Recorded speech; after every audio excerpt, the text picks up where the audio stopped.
Estimados estudiantes, muy buenos días. Ante todo, quería agradecerles por la comprensión al poder haber pasado la clase del día lunes para el día jueves.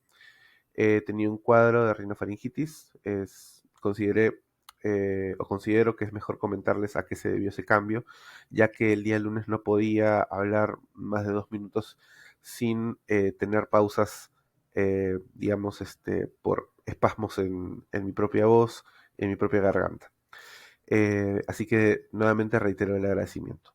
El día de hoy vamos a ver el repaso de la unidad 3.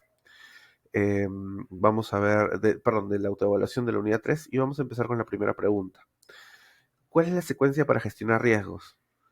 Nosotros habíamos visto en clase que los riesgos primero deben de identificarse, sean estos positivos o negativos, luego clasificarse en estas dos categorías y luego actuar si es identificando riesgos que puedan tratarse preventivamente o tomarse acciones correctivas inmediatas para que el alcance, tiempo y costo del proyecto, es decir, la línea de base, no se vea afectada de manera tan drástica, de dispararse algún riesgo negativo, ¿no? La pregunta número 2. ¿Qué característica específica hace diferente a los proyectos de las operaciones o los procesos? Las operaciones o los procesos son cadenas repetitivas. Entonces, pero un proyecto no es una cadena repetitiva per se, porque un proyecto es una serie de pasos, ¿no? Que pueden tener ciertas similitudes, pero que al final arrojan un resultado único, que es la respuesta que vemos acá. En la pregunta número 3 nos dicen cómo se denomina el nivel más bajo de la descomposición de la estructura del proyecto. Y en este caso estamos hablando de la EDT, la estructura de desglose de trabajo. Esta estructura de desglose de trabajo nos da a nosotros actividades, ¿no? Nos da hitos del proyecto, las actividades, y luego los entregables, subentregables, y finalmente los paquetes de trabajo, que son las actividades más, digamos, minúsculas por las cuales nosotros vamos a emprender acciones para el desarrollo del proyecto y para cumplir con los hitos y con las fases. En la pregunta número 4, en promedio, ¿cuánto tiempo invierte el gestor de proyecto en comunicaciones? Y esta pregunta podría parecer un tanto ambigua y un tanto subjetiva porque uno podrá decir, bueno, pero uno puede invertir 10, 30, 80, 100%. Lo cierto es que el gestor de proyectos en comunicaciones alrededor gasta un 80% de su tiempo, porque siempre está comunicando en función de identificar correctamente los interesados, en función de si algún riesgo se tiene que disparar o no, si es que la curva S del proyecto está saliendo de su cauce normal, es algo que se viene replicando. Por eso la comunicación es sumamente importante y ocupa la mayor parte del tiempo del gestor de proyectos. En la pregunta número 5, ¿para qué sirve una matriz de riesgos? Hemos visto que la matriz de riesgo sirve para dos cosas, probabilidad e impacto. Probabilidad de que el riesgo ocurra e impacto para evaluar cómo ese riesgo va a influir en la línea base de mi proyecto. La pregunta 6. El contexto de proyectos. ¿Qué es un hito? Y en este caso un hito, yo les había comentado, tanto en el acta de constitución como en el cronograma, que un hito es una fase importante. Un hito es algo que delimita una frontera, pero en este caso estamos hablando de fronteras de tiempo. Entonces, estamos delimitando, ¿no? Eh, fronteras de momentos en donde el proyecto es importante, en donde el proyecto, ¿no?, identifica, mejor dicho, momentos importantes para sí, momentos de cambio importante. Entonces, en este caso, la respuesta a la pregunta 6 sería, es un evento significativo dentro del cronograma.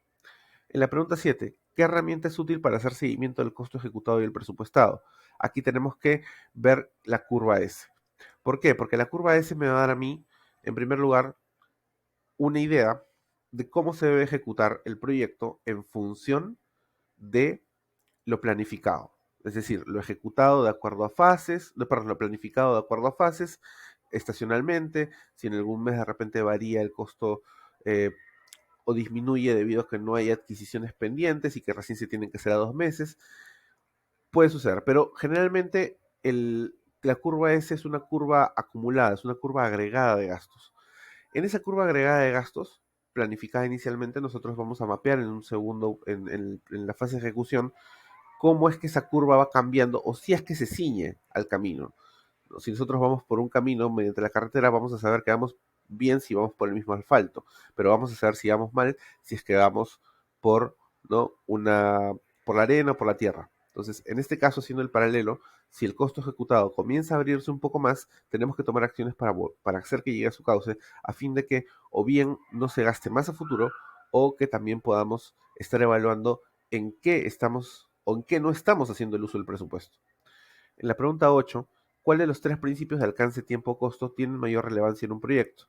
Y acá son todas iguales de relevantes, porque el alcance, tiempo y costo son parte de la línea base. Un cambio en cualquiera de estos tres, independientemente si es mínimo o máximo, va a afectar igualmente a los hitos y por lo tanto a los entregables del proyecto.